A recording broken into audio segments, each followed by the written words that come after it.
A vida privada do primeiro imperador do Brasil, Dom Pedro I, é o tema do longa-metragem A Viagem de Pedro. É um personagem extremamente ambíguo. Eu acho que a gente está acostumado ele já foi retratado de várias formas e de formas diferentes.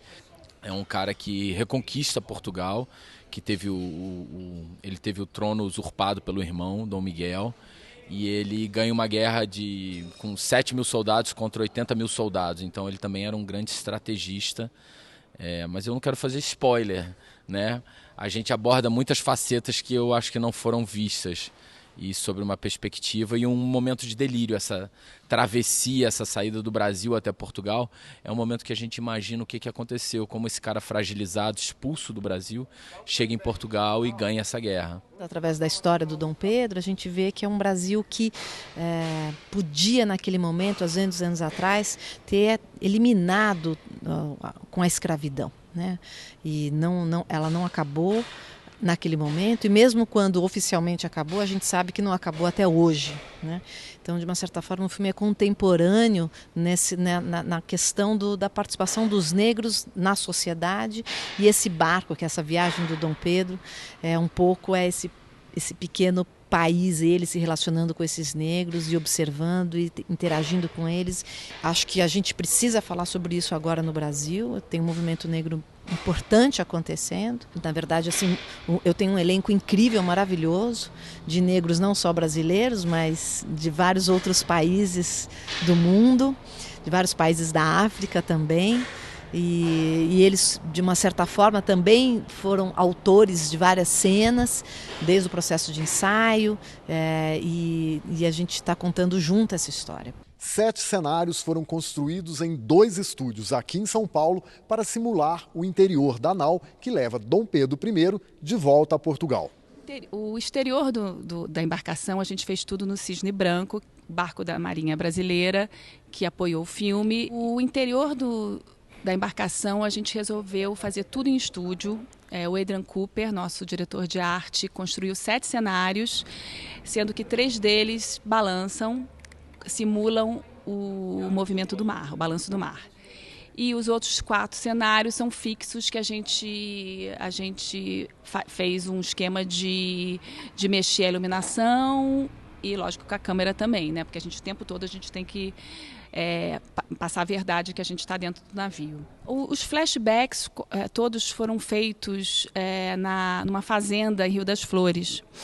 Então uma fazenda centenária, da mesma época, então lógico que a gente fez interferências, mas já tinha muitas coisas importantes na fazenda, tipo a arquitetura era muito da época.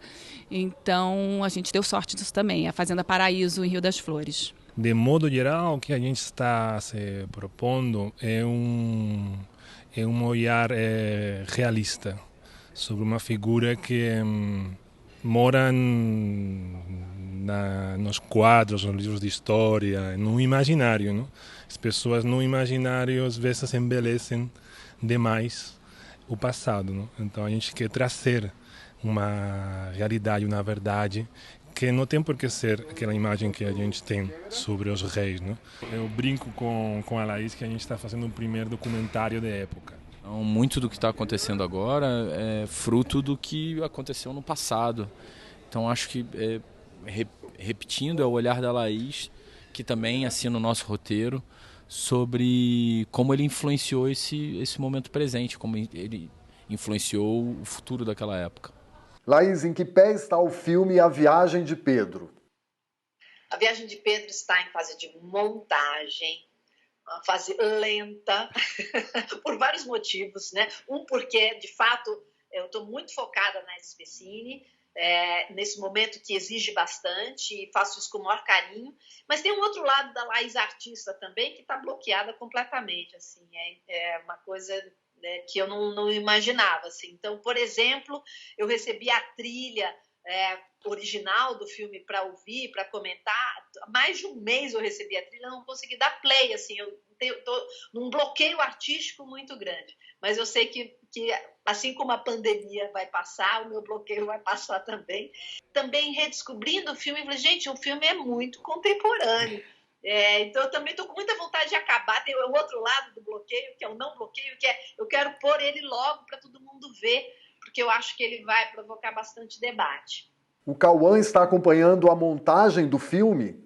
O Cauã, ele é produtor do filme, foi um convite dele, aliás, para que eu dirigisse, e com total liberdade de contar a história como eu achasse. E ele participa como produtor, mas, na verdade, como ele é o protagonista, é muito difícil, às vezes, também esse distanciamento. Então, na montagem, para te falar a verdade, não. Mas ele já assistiu alguns cortes e acho que ele está bem feliz. Assim, o último corte que ele assistiu, ele ficou muito emocionado. Então, me deu a segurança de, puxa, eu acho que ele vai ter orgulho de mostrar esse trabalho dele, que sim, ele está muito bem.